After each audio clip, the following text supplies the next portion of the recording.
Hey everybody! In this video I'd like to go over a quick review of the syllabus for Geology 1447. That's our online meteorology class here at Lee College. I'm the instructor for the course, Sharon Gable. This is a selfie taken at the top of Mount Snowdon in northern Wales on my vacation last summer. The less I show of my face, the better looking I am. So there's that. Normally, I can be found on campus in room 120 in the science building. That's the geology classroom / lab. My office hours this semester are going to be Monday and Wednesday, 1 to 3 p.m. So if you're on campus, come see me during those hours, or if that doesn't work for you, you can make an appointment. I am going to try to have online office hour over the Blackboard Collaborate. I've never tried it from home before, but some of the comments I got on a survey I gave to my students last semester said the online office hours weren't convenient because I held them from my classroom during the day.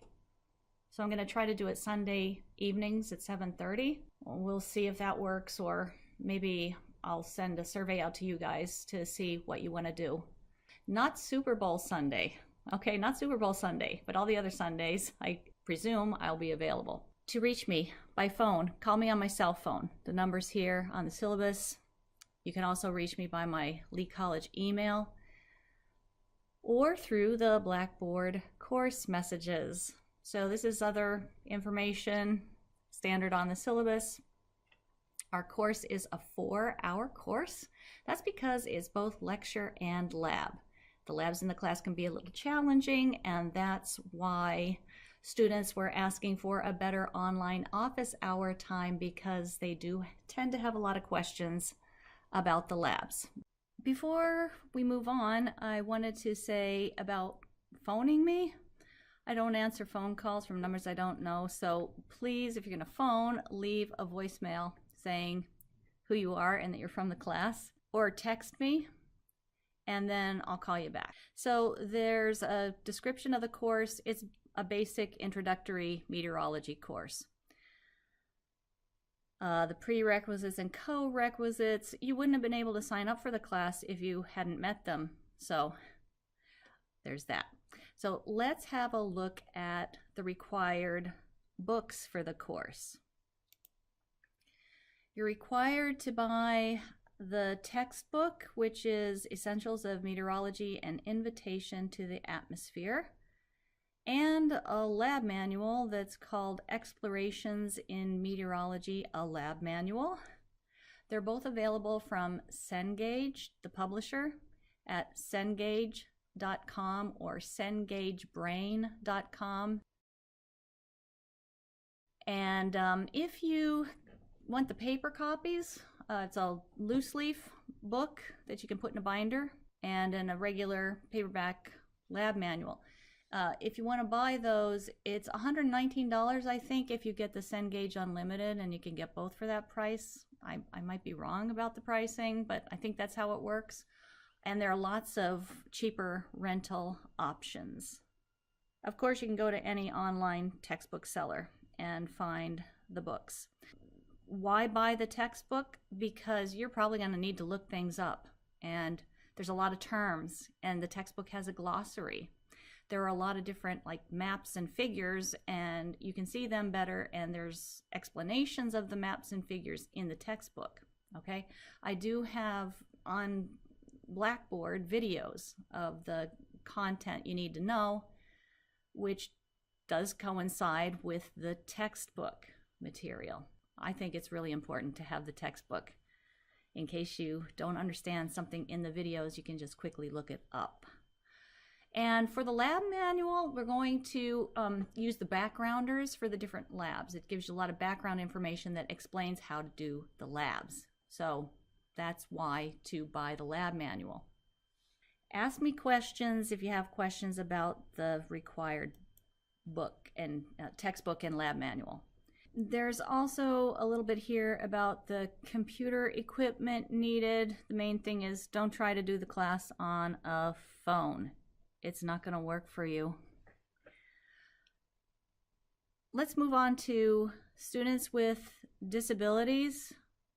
If you have a disability or think you have one, all the disability accommodations are handled through the Disability Services Office, and there are links to information here.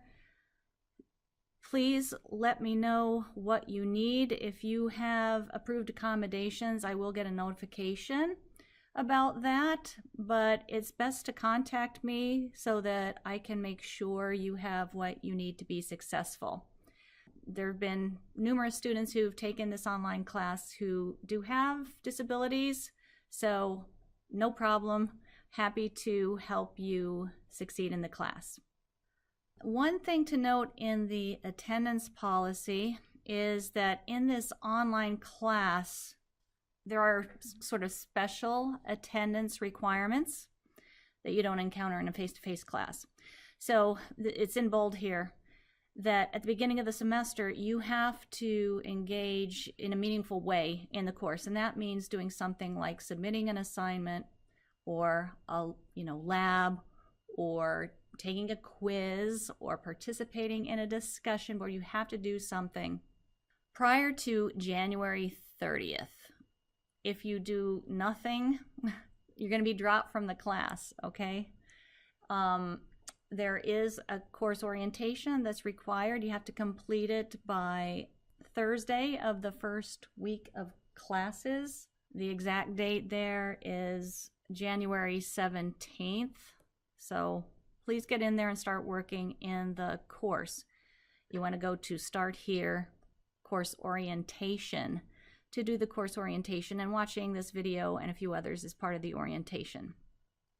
During the semester, if you disappear from the online class for a 7-day period, you'll be dropped from the class.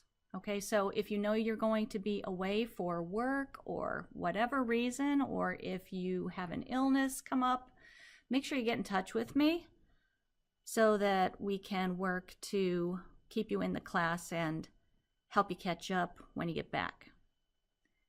The rest here is pretty standard about, holidays, religious holidays, and things like that. I do want to point out that we do have an academic honesty policy in this course, and I'm going to go over that in a separate video. It's part of the course orientation, so please watch the academic honesty video for information on that. The instructor feedback policy is my commitment to you students to give you timely feedback on your work in the course. For our different kinds of, graded work, like discussion boards, labs, and so on, I will give you feedback, that means a grade, within 1 week of the assignment deadline day, okay? And when you contact me through Blackboard course messages, email, text, whatever, I try to get back to you for sure within 72 hours. Usually it's quicker than that. The withdrawal policy is standard. The last day for student drops in spring 19 semester is April 11th. The syllabus goes on to provide a list of the different course topics in the weeks those different topics will be covered. Probably important to you over here on the right are the deadline days for each of the different units in the course, and each unit corresponds to a certain chapter in the textbook. I have another video that shows you the organization of the class on the Blackboard, so we'll show you that in another video. The rest of this is about the grading in the course, and there will be another video about how your grade for the semester is determined. I think we've covered our quick overview of the course syllabus. Let me know if you have any questions. There's an Ask Dr. G discussion board on Blackboard if you want to send me your questions that way, because that way other students can see the question and my answer to it. Also check out the frequently asked questions in Blackboard. Well, thanks for watching, and watch the next video in our course orientation.